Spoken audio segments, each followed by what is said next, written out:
on Wednesday. Who does the media bring out? Hold on, sir. The media brings out Anjem Chowdhury. Yep. Who is Anjem Chowdhury? The usual suspect who says we want Sharia law. Anjem Chowdhury once invited me to one of his meetings. I went to a Al Mujarroon meeting in East London. Sat down with them. There was about 20 people. 20 people. How can you put Anjem Chowdhury in front of the media as though he represents Muslims?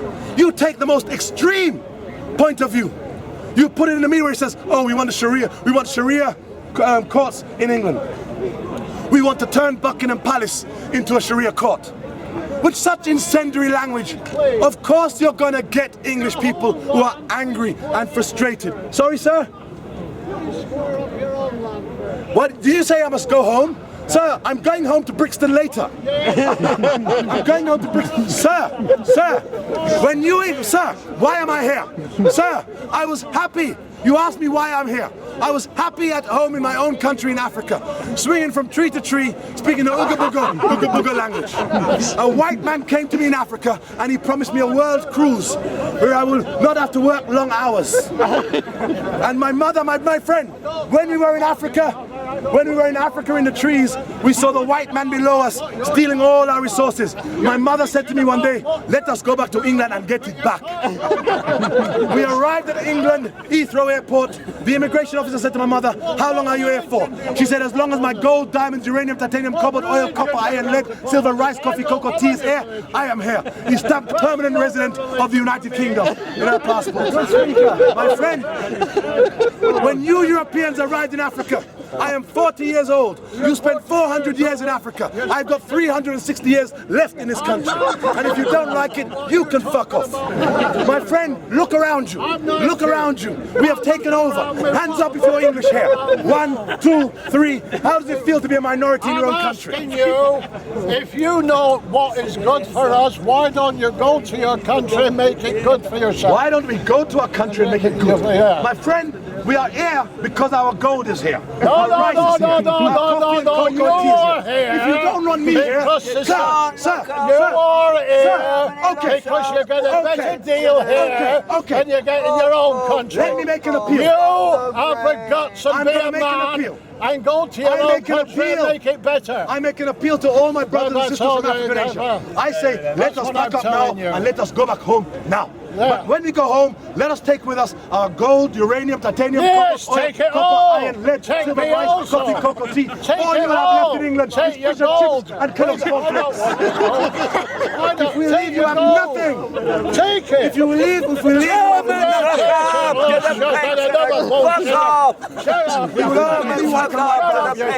Don't mess with my security. Don't mess with my security. Germany won the war. We've seen enough violence for 1 week. Germany's got the money. We've seen enough violence for 1 week. Zionists won the war. Thank you, security. Germany's got the money. Sir, not the British or the Germans. The Zionists won the war. Sir, we should be able to have these discussions.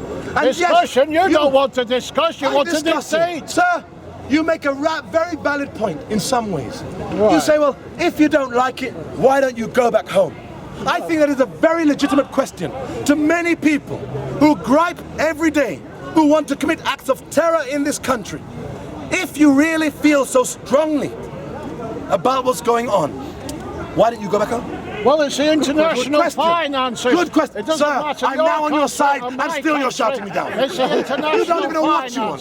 Sir, let me say this. International finances, let me say this. Of course, now we agree. It's the international finances. Let me say this.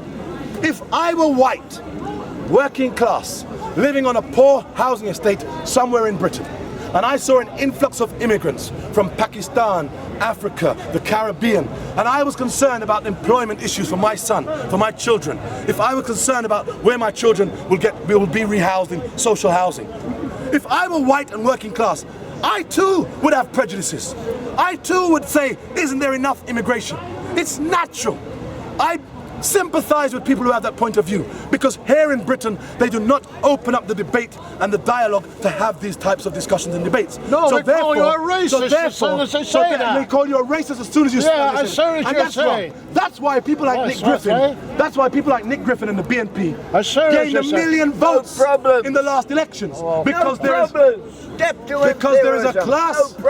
There is a class of people in this country who have legitimate concerns, and those concerns are not being met. And when those concerns are not being met, they join radical parties and they become extremists. But the same is the reality for Muslims in this country. When you have Muslims who feel that their countries are being attacked, that their women and children are being murdered, that there's no vent for their frustrations, some of them also become extremists. So we have a dual narrative whereby extremism is being created on both sides simply because we refuse to have these debates. We refuse to address the question of, is there too much immigration in Britain for those working class Britons who are fearful for their jobs and their housing, and we refuse to have that question. We refuse to have the debate about what is radicalizing Muslims and the concerns they have about British foreign policy and wars taking place in faraway lands.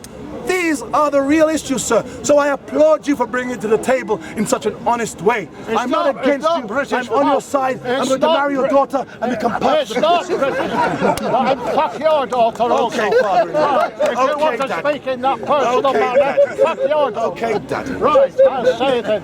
Right. Okay, Daddy. It isn't British policy. It's not American policy. It's Zionist policy. It's not British policy. It's not American policy. It's Zionist policy. Yes. And now they want to blame the Jews. No, I don't want That's to why blame. we're in such a mess. I don't want we blame to blame everyone the else. Jews. We are all responsible. I want to blame ourselves for believing We're the all Jews. responsible. So we have a question at the back from an Iraqi man. Right. Hold on, sir. He's first. He had his hand up first. I'll get you afterwards. I understand you compare between this British and BNB about defending their own country. But what about Nigerian man do with Afghanistan or Iraq? He's from all What about Nigerians who went to Afghanistan and Iraq? what I'm talking about, the anger, you say anger of Muslims, saying this anger of British who think Muslim taking over here. But what's to do with Nigerian man on Wednesday? Is from all Nigeria? He's not Nigerian, so he was born in England. British. Go away! It's a lion, British. A lion is a lion and not British. Not because you're born here. British. Not because you wouldn't say I was African if I was born in Africa. Okay, he says, hold on, sir, I'm going to get to you. I'm going to get back to you. He says he's Nigerian, rah, rah, rah. Sir, when my parents came here, they were born in Jamaica, but they came here on British passports. Oh, the British passport. The Nigerians were also British subjects. If you didn't want the immigration to Britain, you should have fucking not gone to foreign countries and invaded them in the first place. Why do you speak English? You should have not colonized them. Why do you speak English? What you have around here is you have the colonies coming back to the motherland. Oh, come on. You see mummy. That is a left. That is a left wing. That is. Can he finish his point? Excuse me, sir. A black man is speaking. Do you mind? A black man is speaking. You've spoken for over 400 years. Colonialism is over. Now fuck off. Fuck off yourself. Here. Don't you feel great that we can express ourselves? We're grateful that we allow you I to really stop like here. you. We're grateful we allow you to stay your bullshit there. Thank you very much. And I've known this man for years. He's been coming down for years. Don't blame anybody. Many years. We fell out with many years. We fell out when I started going out with his daughter. Cuba. Yes, sir. I know the bloody difference between your propaganda and the Sir, Zionist can we listen one. to him at the back? It's a bloody left propaganda. Sir, excuse me. Typical Zionist propaganda. Oh, you shut up, you white shite. Go away. He's typical white shite. Typical white shite. No, this is my security. White shite. It's your security. So if he's born here, If he's born here, He'll stab you in the back in no time, that Iraq, card. Afghanistan. what's his thing? What's his thing to do with Iraq and up, you Afghanistan? white shite. My brother, what we have, he sees the people of Iraq and Afghanistan as his brothers in Islam. No, I don't believe that. You don't believe that? There is no What do you brothers think? in Islam. We're always fighting sir. each other. Can I tell What you, the hell you the talking same about? people who's doing the murder here, they do There's no unity in Islam. by doing suicide, by killing innocent people. They're all in leaving markets, England. They in taxed to death. schools, Don't in- blame them. They killing This Nigerian might be a He's one-off still case. speaking. It doesn't mean all of them are extremists. Just a one-off case. Man, I'm Iraqi. We don't speak the same language. We don't have the similar religion. We're different, and we have no same culture. And he's born in You don't have to. And the second, he's born in England. Even he's not Arabic, is where I Sir, you've been in the park for some years now. What are the subjects, sir? At the moment, I have not even started discussing Africa yet. At the moment, the subjects of this discussion and debate has been Iraq, Afghanistan. Hold on, sir. Hold on, sir. Sir. I feel very angry about Palestine. I went to Gaza. I was in jail. I was jailed in Israel. My friend, what made me go? You mean occupied what Palestine, don't you? I'm not There's Palestinian. no such thing as My ancestry is that of Africa. Occupied My parents are Palestine, Jamaican. you mean? What made me, sir, what made me go to Palestine is because I saw human Occupied suffering. Palestine. And they are my brothers and sisters in Palestine, even if not of the same faith. They are my brothers and sisters, they are suffering. It's an injustice. Sir, we all have a responsibility. And you asked the question, in a globalized world, we all have a responsibility to speak out when we see human suffering. Martin Luther King wasn't just speaking for black Americans. Gandhi wasn't just speaking for Indians. Martin Luther King, my friend, when you look we have at to his understand, background, sir, we we have a lot of whores on the responsibility side. to speak out against injustice. You start talking about Mandela, he murdered 6 people, and now it's a shame. I am Afghan. Mandela was a shame Syrian. now. I am He murdered Lebanese. 6 And people. In fact, let me tell you this, sir. Let me tell you this. My great grandmother was a Maronite from Lebanon who moved to Syria, who fled the persecution of the Muslims and fled to Jamaica in the 1890s. There are thousands of Syrians in Jamaica. Edward Siaga, the former Prime Minister of Jamaica, was Syrian. So I'm saying to you, we look at the globalized world, and in this globalized world, we can no longer say we occupy one nationality. Our thoughts and ideas are mutating. Hold on, sir. When I was in Britain in the 70s, and would go to a club or a disco in the 80s, white people would gather around any black man that came into a dance hall and clap around him. Because whites were seen as not having rhythm. Whites were seen as can't cook. Whites were seen as can't dance. Whites were seen as can't sing. But now, you look at the music that they used to listen to. Black, white, Chinese, Asian, Greek, Arabic. They listen to the same music. They can all dance. They dance better than black people now. No, speak for yourself. Speak for yourself. They've got better rhythm. They have rhythm too. They can cook too now. I'm saying to you, sir. I'm saying, maybe not, but let's not go too far. But they're getting there, they're getting there. I'm saying to you, the reality is our cultures have become mixed. Hold on, sir. Look at the clothes, sir. Sir, look at the clothes we are wearing, and we are looking at cultural imperialism. Sir, where are you from? Somalia. Look at your clothes. Where are you from, sir? You're laughing. Where are you from? Iraqi. Look at your clothes. Capitalist Hold clothes. on. Where are you from, sir? Capitalist clothes. Oman. Look at your clothes. Capitalist look clothes. at me. Look at you.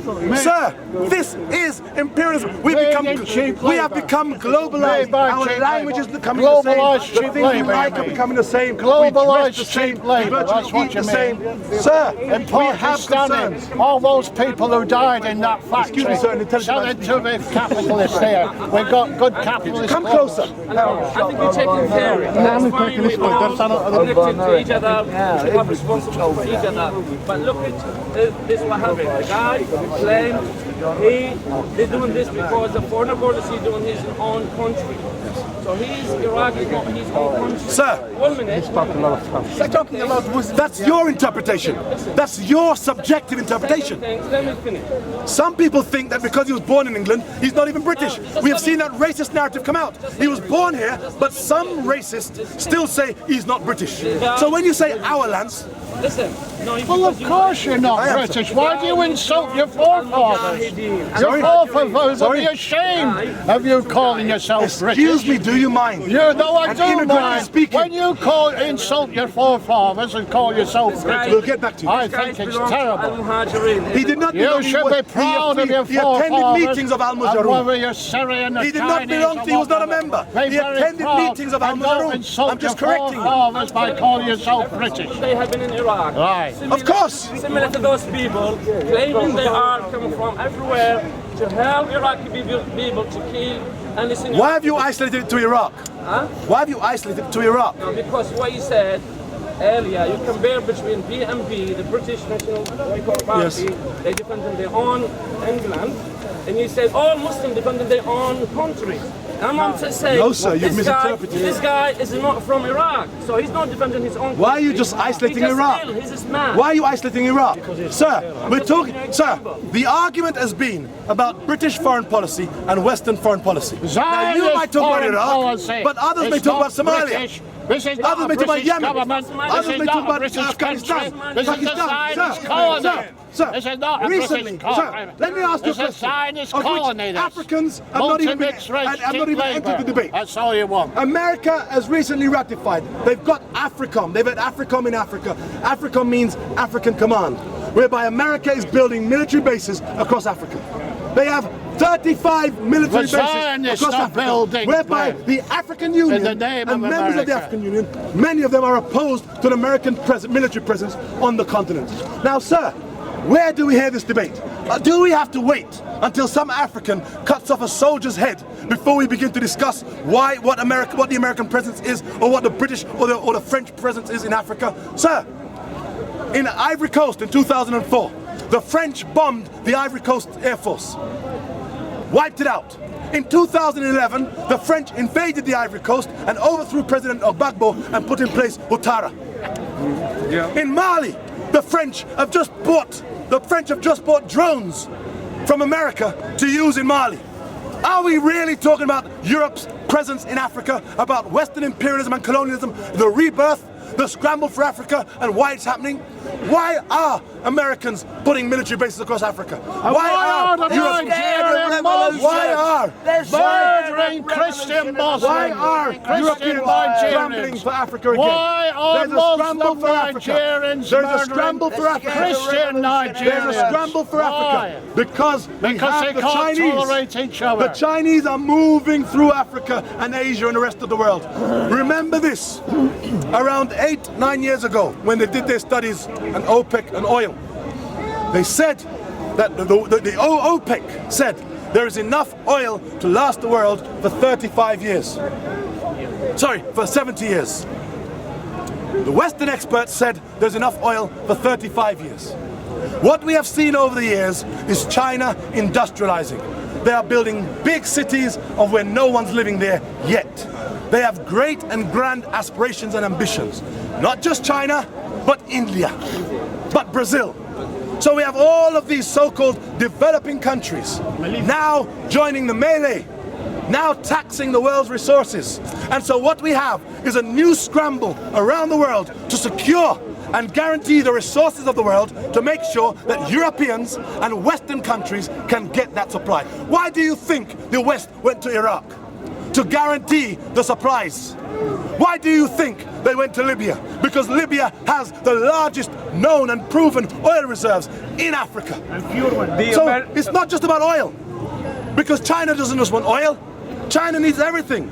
China needs uranium, titanium, cobalt, oil, copper, iron, lead, silver, rice, coffee, cocoa, tea. China needs everything that a burgeoning industrial country needs. So it's beginning to tax the resources. We're not talking about Islam. We're not fighting about Islam. We are fighting about resources. We are fighting about land. This is about imperialism. It's about control. It's about colonialism. Nothing's changed. When we look at Africa, who divided Africa? There are 54 states in Africa. How did Nigeria become Nigeria? How did Ghana become Ghana? Niger. How did Libya, Niger, South Africa? How? The Europeans divided Africa. In the Berlin Conference of 1886. Divide and rule, yeah. The Berlin Conference, where Europeans sat down and said, this will be yours. Even Germany had a piece of the pie. They had Namibia. Uranium. It has uranium. Europeans don't know this. Hold on. They divided Africa. The Middle East, the Ottoman Empire. Who created Iraq? Saudi Arabia, Kuwait, Bahrain, Jordan. The British, the French. They took a map and a ruler and a pen and said, this will be yours. That will be yours. And then you wonder why there's conflicts. In Iraq, why do you think the Kurds supported the American invasion of Iraq? Because when the Kurds were when it came time to create Iraq, where is our country? When they created Iraq, The British, because the Kurds were fighting against the British at the time, the British deliberately left off an independent Kurdistan. Are you hearing me? There is no Kurdish lands because the British were upset with the Kurdish people for the rebellions that they were launching against the British. So when we talk about, oh, Saddam used chemical weapons against the Kurds at Alabja, the first people to use chemical weapons in Iraq were the British. 1920 under Winston Churchill. But Winston Churchill is seen as a hero. Winston, my friends, I ask you this. You always, in history, say, until lions have their own historians, the truth of the hunt will always be told by the hunter. That's an African proverb. Understand it, because all around the world we hate Hitler.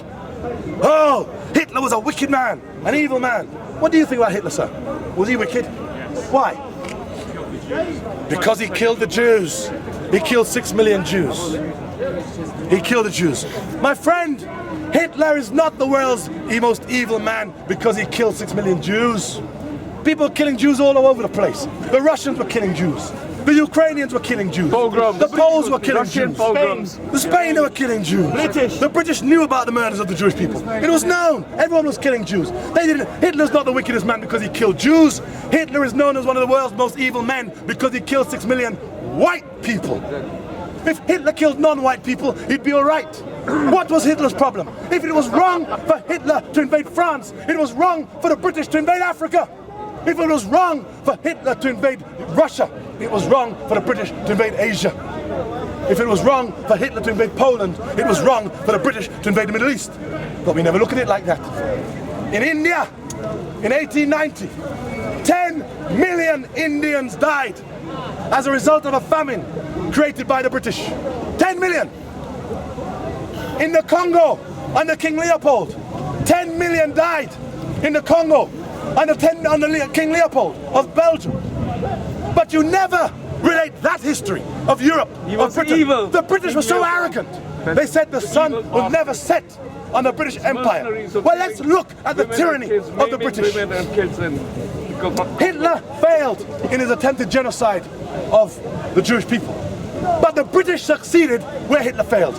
In Tasmania, there is not one living Tasmanian alive today.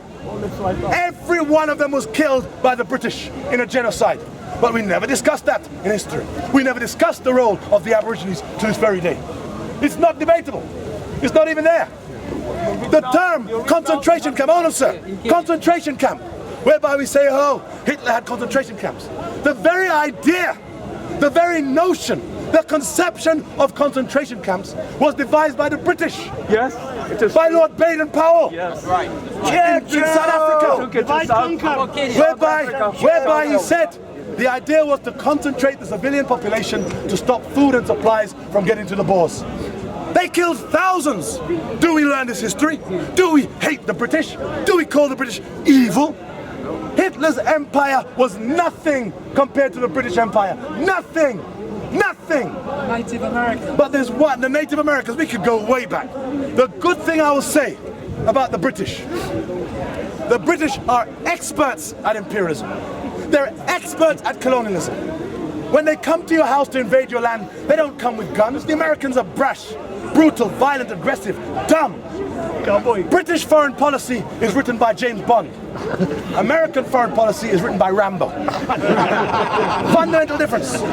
When the British go to invade your country, they arrive with spectacles, a briefcase, they say, hello, how are you doing? We hear you're unhappy with your neighbors. Can you come in for a cup of tea?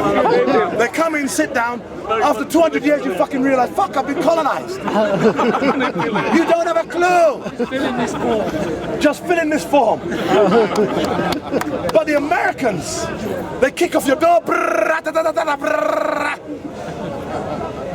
The British are experts at colonialism. That's why the Americans need them. But what we had, why the British joined America in the campaign in Iraq in 2003, was because Britain, and this is part of the problem now with English people, the British are suffering an identity crisis. It's not like, say, 30, 40 years ago, where we were coming out of the back of empire, where the British felt we're British. British. We've got empire. We rule the waves. Those days are over. So what we had were different power bases building up in Europe. The British didn't have no power in Europe. The Germans and the French dictated Europe. So what we had was the British. When Tony Blair was invading Iraq, the British, like good lapdogs, jumped in bed with America and said, whatever you want. Because they recognized that by siding with America, they would get the power and the respectability on the international stage that America had. If you look at Britain before, under Tony Blair, 1995, when he comes to power, 96. Where was Tony Blair visiting up until 2001? Tony Blair wasn't seen as an international statesman. Tony Blair was just Tony. Tony went to Birmingham once. Got 27 he went to million Sedgwick. now. He gave a talk in Liverpool. He might have gone to France every now and again. He was not an international statesman. He had no gravitas, no clout, no credibility on the international stage. Tony Blair's profile only began to establish when he backed America. That's when Tony Blair became an international statesman. They called him a Tony Blair's a prostitute. lapdog. He's a whore. They called him a lapdog. Don't call him a lapdog. Dogs have principles. Tony Blair is worse. He's a whore. And look at it. Who is Tony Blair now? He's now the Middle Eastern peace envoy. Making a lot of money. Imagine, he's the butcher of Iraq, Afghanistan. This is the arrogance of you Europeans and the so-called racist international community. You have the murderer of Muslims now becoming a peace envoy for the Muslim world. How arrogant. It's like making Adolf Hitler the fucking minister for Jewish affairs. It's the same thing. Look at Paul Wolfowitz. This is the racism when I talk about the international community. Understand what I say when I talk about white supremacy. When I say white supremacy, I'm not saying that all white people are a part of it. Because there are blacks too who are part of white supremacy. Just look at Barack Obama, the clown. Look at him. When we talk about white supremacy, understand what white supremacy means. It means control of the world's global resources. How do they do that? They do that by controlling the world's global political and economic institutions. So we look at the IMF, international motherfuckers. The IMF, where is the head office? In America. Every president of the IMF has to be from Europe. The IMF was founded in 1945. It claims to represent 188 countries on the earth. Yet, every president of the IMF has been European. By agreement, not by accident. By agreement. The World Bank. The World Bank. Every president of the World Bank has to be American. Since the creation of the World Bank, every president has been American. Don't you remember? After Paul Wolfowitz was ousted and defamed because of his role in the war in Iraq, what did they do to Paul Wolfowitz? The architect of Iraq, the architect of the massacres of hundreds of thousands of Iraqis, what did they do to him? They made him the president of the World Bank. Are you hearing me? Paul Wolfowitz was the president of the World Bank, and every president of the World Bank has been American. The United Nations. Whoa. Now we're in shady territory. When we look at the amount of countries around the world, throughout Africa, throughout Asia, who are on the payroll of America, it's no surprise that the United Nations do not vote in favor of what's right, just, and humane. Because it is corrupt. It has been corrupted. When nations vote against America, what do? They cut their aid. If there are 35 military bases across Africa now, with AFRICOM, can you imagine which government is going to allow America to be there? Only a government that accepts American policy. So when we look around the world and we talk about the United Nations having a vote, only when the Americans realize they can't win a vote do they not go to the UN. The UN has become a rubber stamp for American policy. If they think they're going to lose, they don't go there. Or before they go there, they go behind the scenes, they ratchet up support. Do you remember Resolution 1441? of which Piers Morgan of the Daily Mirror described as the coalition of the bullied, the bribed, and the terrified. When the Americans got coalition resolution 1441, what did they do? We had a Security Council, 15 member states. They went behind the scenes. They went bribing each state. Turkey was offered $3 billion in debt relief. $3 billion to vote with them. Guinea, who also sat as a member. We Africans were so fucking cheap. We're so cheap. Turkey got $3 billion. Guinea got 10 million. And we, the corrupt Africans, said, one for you and one for me. One for you and one for me. Stupid bastards. That's the corruption of the Security Council of the United Nations. But let me go even deeper than that when we talk about the United Nations as that international body that sanctions policies abroad, that sanctions interventions abroad. How is it? Every leader of the United Nations over the last 20 odd years has been non-white. We go back to Boutros Ghali.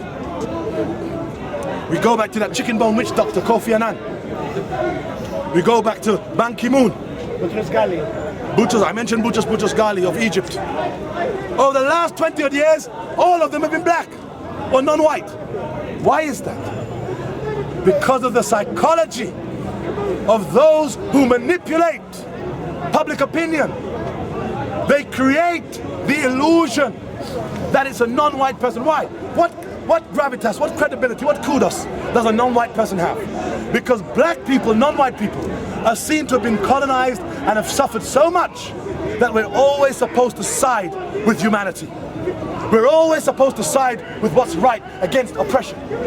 That's why when we look at the icons of humanity around the world, they're generally, or more often than not, non-white. When we talk about the icons of humanity around the world, who do we talk about? Gandhi. We talk about Martin Luther King. We talk about the living icon, the living saint today, Nelson Mandela. All black. Why is that? We look at America. We see that when America was trying to sell the war in Iraq, they couldn't just sell it as a white man or a white America saying we need to go into Iraq. Clinton couldn't do that by himself because it was seen as white supremacy, white imperialism, white invasion. So they get a black man. Sorry, Bush, not Clinton. So they got a black man to sell the war. Colin Powell. Because the face of a black man represents that icon of humanity. We're supposed to know better. We were slaves. We would never sanction such a thing against others. And so Colin Powell took out his flip chart and his map, and he said, there are the mobile laboratories. There on Alibaba Lane. Condoleezza Turn Rice left as well. by Jihad Street. She right was there. back. Condoleezza. He lied. And then he resigned. His conscience got the better of him. And then they replaced him with another black face. Condoleezza Rice. Someone far more extremist, far more right-wing, so racist. If they said to Condoleezza, fascist, if they said to Condoleezza Rice, let's bring back slavery, she'd say, I thought you'd never ask. She knew the pending Condoleezza 9/11. Rice. She hushed it up. And after they got away with those two blacks, recognized that America had lost so much credibility on the world stage. Who was Barack Obama? None of you motherfuckers had ever heard of Barack Obama in 2008. You never heard of him. Who was Barack Obama? Barack Obama is a media construct. Barack Obama is a PR marketing gimmick. When they were creating Barack Obama, they took part Martin Luther King, part John F. Kennedy, glued them together and said, there's Barack. Why did they give you Barack Obama? Because America had lost so much credibility on the world stage, on the global stage, because of George Bush, the idiot. George Bush just couldn't follow the script. He wasn't good at it. He wasn't good at reading from auto cue. He couldn't even follow his lines. He got mixed up all the time. He couldn't pull off the role because all he is a salesman. And what do they do when they get rid of, when you have poor sales? You find another salesman. That's all it is. American presidents, British prime ministers, they are salesmen and women. They are selling you the corporate agenda. The corporate moneyed agenda. That's what they always sell. Why was Barack Obama important? Because America under George Bush had lost so much credibility because of the war in Iraq, because of Afghanistan, because of Guantanamo Bay, and because, more importantly, what happened in Hurricane Katrina. Hurricane Katrina stripped away the facade of America as being a nation of equals. We'd never seen poverty like that. Jesse Jackson said, remember Hurricane Katrina? It left black people behind and a few whites. Black people on rooftops, poor black people. You'd never seen that type of underclass represented in America. Because all American Hollywood, generally 90% of the time, American Hollywood always represents middle class America. So in the movies and the soaps, you see Friends, Frasier, Sex and the City, The Fresh Prince of Bel-Air, The Cosby Show. It represents middle America. You know, what we saw in Katrina was an America you never saw before. And when we look at America's soaps, we can even see the lies in that. Friends, Frasier, Sex and the City. How many black people have you ever seen in Friends, Frasier, Sex and the City? In fact, not even the cleaner in Frasier is black. That's racist. Not even the cleaner is black in Frasier. That's the representation. So we saw the facade of America crumble when people saw Hurricane Katrina. One American was interviewed on a roof. He said, gone, it's gone. He was trying to say, it's gone, this house. Couldn't even speak English. You were left to imagine the type of education this individual had. Jesse Jackson described it. Jesse Jackson said, it looked like the hull of a slave ship. That's how he described Hurricane Katrina. And the military arrived with that. Anderson from CNN, he said it looked like a refugee camp in Africa. These were the descriptions. America was stunned. America was shocked. America, not just America, the world was shocked. The black people drowned. When black people were trying to escape to white towns, white people in some communities had formed vigilante groups to keep them out. Imagine, you had a disaster whereby over 1,000 people have died. There's no food. Black people have gone into shops to get food, and they're photographed and told they're looters. The American government sends in a private security company, Blackwater, which was also in Iraq, and Blackwater was shooting down looters. Are you hearing me? Are you hearing me? During Hurricane Katrina, the American government hired a private security company, Blackwater, and they sent back in the police and the National Guard, who were shooting people who were just trying to survive. And then it was exposed. There was one newspaper article whereby they showed a black man wading through water with a parcel that had just come out of a shop, and they called him a looter. And then another paper showed a white person doing the same thing, and they said trying to survive. And then the Independent, what the great thing the Independent did was they put both images together and showed the narrative that blacks were seen as looters and white people doing the same thing were trying to survive.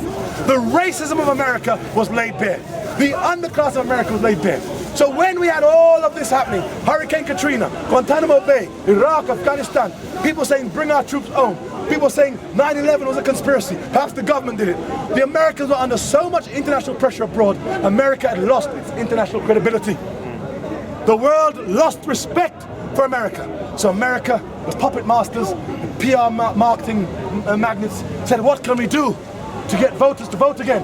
What can we do to reinstill faith in America? So they said, aha, we've got elections coming up. What we have is the first black president or the first female president under Hillary Clinton. And that was a great enough marketing gimmick to get the voters back out again. Ah, look, equality. You look at Barack Obama now. Black people don't want to criticize him because they're just grateful that he's a black president, and they'll fuck all about international politics. White liberal left don't want to criticize Barack Obama because they see it as his election as progress. So Barack Obama has a bulletproof vest. Barack Obama is worse than George Bush. His policies are more criminal than George Bush. You're shaking your head, and I've seen you nodding before. Much better than Bush. Sir, then let's look at Barack Obama's policies. Barack Obama in 2008 said, change, change, change. Change we can believe in, yes we can. Barack Obama campaigned for the closure of Guantanamo Bay. And he said, he didn't just say he was going to close it, he gave a date of when it would close. He said in January 2010, Guantanamo Bay would be closed. It is still open. And over the last few weeks, we've seen that devil Barack Obama come out and make public statements about the closure, that it is a stain against the moral fabric of American society, so it must be closed. What propelled Barack Obama to make that statement? The fact is that there are 166 prisoners in Guantanamo Bay. 103 of them now are on hunger strike. If these people begin to die off, it will be the greatest PR tragedy for Barack Obama's legacy. So Barack Obama, in the attempt to save his legacy, because remember, it wasn't Barack Obama who opened Guantanamo Bay, it was Bush. But if it ends with Barack Obama because people are dying, that becomes a part of Barack Obama's legacy. So Barack Obama wants to save that Martin Luther King image. About drone force feeding. Hold on. You say no. We had Afghanistan. Barack Obama said he was going to bring the troops home from Iraq, close Guantanamo Bay, sedate the war in Afghanistan, bring peace to Palestine and Israel. Let's look at his record. Within 1 month of coming to office, Barack Obama sent 30,000 more troops to Afghanistan. There are more troops under Barack Obama than there ever was under George Bush. During the term of George Bush, there have been, I think, 368 drone attacks in Pakistan alone. 368 from the start of the war from 2004, and not the start of the war, but when he started using drones, up until December of 2012.